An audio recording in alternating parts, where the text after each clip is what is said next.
Hello everyone and welcome to the channel. Today we are going to talk about tactical athlete nutrition based on a scientific position stand from the International Society of Sports Nutrition. When most people think about athletes, they think about sports, running, football, combat sports, or strength training. But there is another group of professionals who also need high physical and mental performance. We are talking about military personnel, police officers, firefighters, and first responders. These professionals often work under pressure, carry heavy equipment, face sleep deprivation, heat, cold, stress, and still need to make fast decisions. Before we begin, make sure to subscribe to the channel, leave a like, and follow this series where we turn scientific articles into practical and easy to understand content. In this video, you will see why nutrition, hydration, and supplementation are not just performance tools. For tactical athletes, they are part of survival, safety, and mission readiness. The main difference between a traditional athlete and a tactical athlete is the environment. A traditional athlete usually prepares for a specific competition. The event has a date, a location, rules, and a predictable structure. The tactical athlete operates in a very different reality. A police officer, firefighter, or soldier may need to perform at any moment in unpredictable environments with limited sleep, heavy equipment, and high emotional pressure. In sport, a mistake can cost a medal. In tactical work, a mistake can cost a life. That is why performance in this context is not optional. Tactical athletes must be ready to act when the situation demands it. Nutrition should be seen as a tactical asset. It supports four major areas: safety, health, readiness, and cognition. Safety matters because fatigue and poor decision making can increase the risk of mistakes during complex operations. Health matters because chronic problems such as obesity and cardiometabolic disease can reduce long-term occupational capacity. Readiness matters because the professional must be physically prepared to run, lift, carry, fight, rescue, and respond. And cognition matters because tactical athletes need attention, reaction time, emotional control, and decision-making under pressure. In simple terms, fueling the operator helps protect the mission. Tactical stress affects the whole body. The brain must process information quickly and make decisions under pressure. The stomach may be affected by stress, lack of time to eat, and irregular meal patterns. The core works harder to regulate temperature, especially during heat exposure or when using protective equipment. The back and legs deal with heavy loads, long periods of standing, running, lifting, and carrying. These stressors do not act alone. They combine. When sleep loss, dehydration, low energy intake, heat, and heavy equipment happen at the same time, fatigue develops faster. This is why nutrition and hydration must be part of preparation, not an afterthought.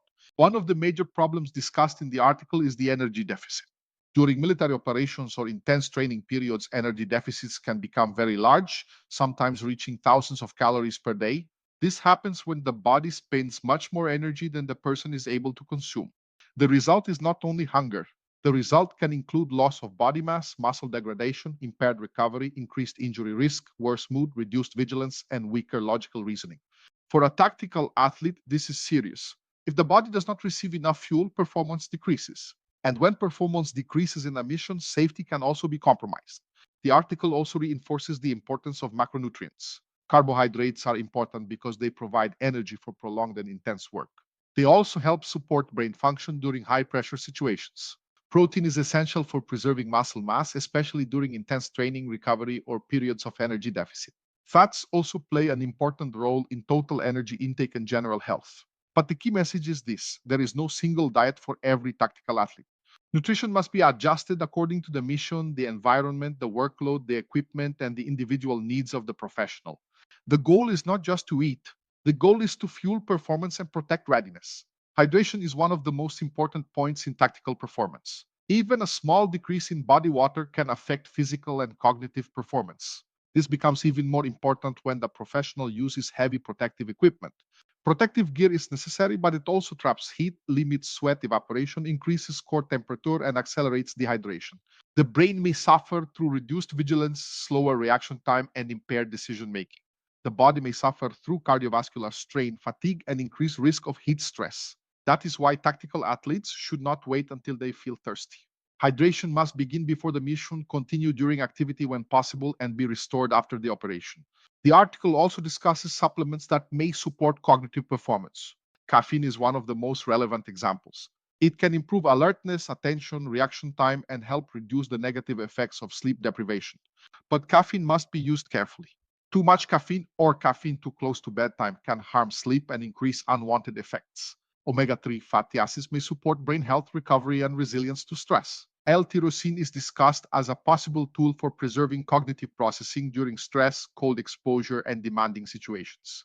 Creatine is also interesting because beyond muscle performance, it may support cognitive function in stressful or sleep-deprived conditions. But supplements are not magic. They are tools, not the foundation. Now let us look at supplements for physical performance. Creatine monohydrate is one of the most studied supplements. It may help with strength, power, recovery, high-intensity performance, and possibly cognitive support. Essential amino acids may help preserve muscle protein, especially during energy deficits or when the professional cannot consume enough complete protein. Beta-alanine may support high-intensity efforts by helping buffer acidity in the muscles, which can be useful during short and demanding tasks. The most important point is that supplementation must have a purpose. It should be connected to a real need, supported by evidence, and used safely. Supplements should complement good nutrition, hydration, sleep, and training. They should never replace them. For police officers and firefighters, the challenge is often different from long military operations. Many first responders move from long periods of low activity to sudden maximal effort. A police officer may spend hours sitting in a patrol car and then suddenly need to sprint, fight, or control a dangerous situation. A firefighter may remain at the station and then, within minutes, carry equipment, climb stairs, rescue victims, and work under extreme heat.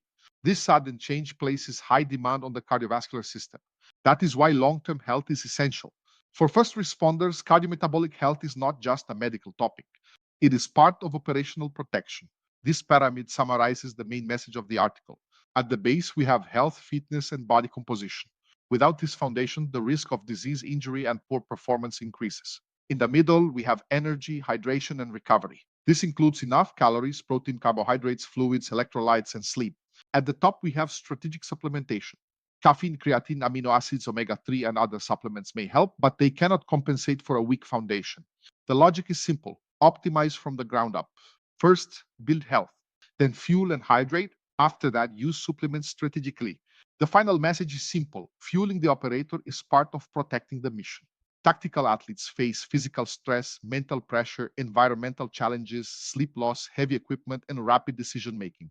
Nutrition, hydration, recovery, and supplementation must be treated as part of professional preparation. The article also shows that more research is still needed in tactical populations. Many recommendations come from sports science or general health research, and they need to be adapted to real occupational demands. But one thing is already clear: protecting those who protect others also means taking care of their nutrition, health, and recovery. If you found this video useful, leave a like, subscribe to the channel, and share it with someone interested in science, health, exercise, or tactical performance. And now I want to hear from you. Do you think military personnel, police officers, and firefighters receive enough guidance about nutrition, hydration, sleep, and recovery? Leave your comment below. This is an important conversation.